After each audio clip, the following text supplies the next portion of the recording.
Bismillahirrahmanirrahim. Assalamualaikum warahmatullahi wabarakatuh. Alhamdulillahirabbil alamin. Assalatu wassalamu ala asyrafil anbiya'i wal mursalin sayyidina Muhammadin wa ala alihi wa sahbihi ajma'in, amma ba'du. Pemirsa channel Rumah Quran Al Muslim yang dirahmati oleh Allah Subhanahu wa taala. Kali ini kita masih akan melanjutkan pembahasan hadis daripada fadilah membaca Al-Qur'an, yaitu hadis yang ke-6.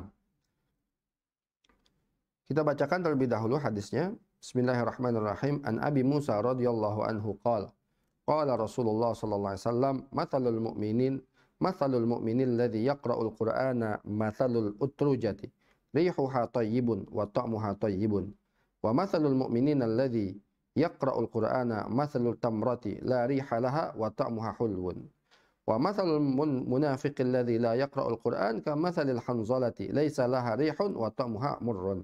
Wa mathalul munafiqi alladhi yaqra'ul Qur'an mathalur raihanati rihuha tayyibun wa ta'muha humurun. Rawahul Bukhari wa Muslim wa Nasa'i wa Ibnu Majah. Dari Abi Musa Al-Asy'ari radhiyallahu taala anhu berkata, Rasulullah SAW bersabda, mathalul mu'minin alladhi yaqra'ul Qur'an. Permisalan orang-orang beriman yang membaca Al-Qur'an, mathalul utrujah, seperti jeruk. Rihuha tayyibun, wanginya itu baik, enak ya, wangi jeruk enak kan? Wa ta'muha tayyibun, dan rasanya juga enak. Wa mathalul mu'min alladzi la yaqra'ul Qur'an, ya, dan permisalan orang mukmin yang tidak membaca Al-Qur'an, mathalut tamrah, ya, seperti kurma. La rihalaha, enggak ada baunya, kurma enggak ada baunya. Wa ta'muha hulwun, tapi rasanya manis.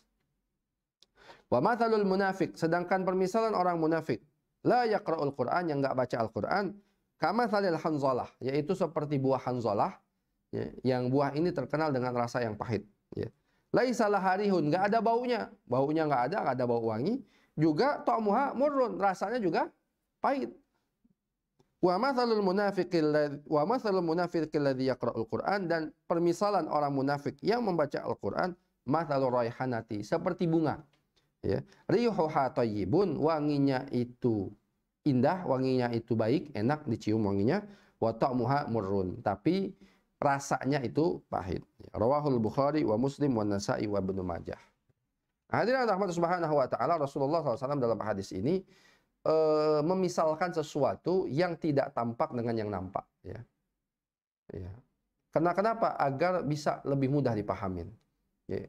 Terkadang Rasulullah memisalkan sesuatu iman gaib, tapi dimasalkan dengan sesuatu sehingga bisa mudah dipahami oleh para sahabat. Nah, dalam hadis ini Rasulullah memuji orang yang membaca Al-Qur'an itu dimisalkan dengan buah. Yang pertama yaitu orang yang beriman kepada Allah, beriman kepada Rasulullah. Kemudian dia membaca Al-Qur'an itu seperti jeruk. Jeruk ini gimana? Jeruk ini kan harum wanginya. Kita kalau buka jeruk, wanginya langsung tercium. Dan dimakan manis. Maka orang beriman juga seperti itu. Wanginya harum, ya, juga wanginya harum, juga rasanya manis. Artinya orang ini akan berbuat selalu baik kepada orang lain. Ya. Yang kedua, orang beriman tapi tidak baca Al-Qur'an. Kata Rasulullah seperti kurma. Ya. Kurma itu apa? Kurma itu nggak ada baunya. Kurma nggak ada baunya. Kita cium seperti ini juga nggak ada baunya kurma. Ya. Tapi ketika dimakan rasanya manis. Nah, orang beriman yang nggak baca Al-Qur'an nggak ada bau. Ya, baunya nggak ada, maksudnya biasa aja. Tetapi dia tetap rasanya manis. Karena kenapa? Ada iman di dalam hatinya. Nah, orang munafik yang tidak membaca Al-Qur'an, kata Rasul, seperti buah hanzalah. Sudahlah nggak ada baunya, rasanya pun pahit.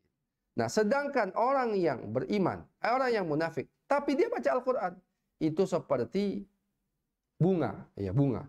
Bunga ini wangi kemana-mana. Oh, wangi. Karena dia baca Al-Quran. Tetapi tetap rasanya pahit. Karena kenapa? Tidak ada iman. Munafik dalam hatinya. Ya. Nah, hadirin rahmat subhanahu wa ta'ala. Dan luar biasanya sekali hadirin jamaah. Dan ini adalah salah satu keutamaan Nabi Muhammad SAW. Ya. Bagaimana keilmuan beliau. Ternyata hadirin jamaah sekalian. Kan kita tahu bahwasanya jeruk itu, kalau kita makan, jeruk itu akan apa? Membuat wangi mulut. Ya, kemudian menguatkan pencernaan dan membersihkan lambung. Ya, kalau kita memakan jeruk, maka seperti itu juga Al-Qur'an. Al-Qur'an ini hadirin jamaah sekalian akan mewangikan mulut orang-orang yang membacanya. Ya, maksudnya tidak keluar kata-kata yang kotor dari orang yang sering membaca Al-Qur'an, mewangikan mulut. ya.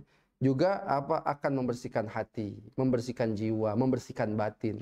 Bagi orang kadang orang yang sering membaca Al-Quran, hatinya akan lembut, hatinya akan sedih, hatinya akan luas kepada orang lain. Ya, hadirin jamaah sekalian. Karena Al-Quran. Jadi ketika Rasulullah memisalkan ini bukan hanya memisalkan wangi dan rasanya, tetapi juga bagaimana manfaat daripada Al-Quran tersebut. Bahkan dalam beberapa penelitian dikatakan bahwasanya manfaat jeruk ini adalah menguatkan ingatan. Jadi orang yang suka makan jeruk, ya insya Allah ingatannya akan kuat. Dan ternyata hadirin jamaah sekalian, dalam riwayat dikatakan Al-Imam Ali bin Abi Thalib radhiyallahu taala anhu mengatakan apa? Ada 3 hal yang akan membuat daya ingat kita ini kuat, yang menguatkan hafalan kita. Ada 3 hal. Yang pertama bersiwak, ya, bersiwak, membersihkan gigi dengan siwak, kayu siwak. Yang kedua puasa, yang ketiga membaca Al-Qur'an. Ini semua akan mengingatkan hafalan kita, sebagaimana buah jeruk juga kalau kita makan akan menguatkan hafalan kita. Ini saja dari saya, kurang lebihnya mohon maaf. Akhirul kalam, assalamualaikum warahmatullahi wabarakatuh.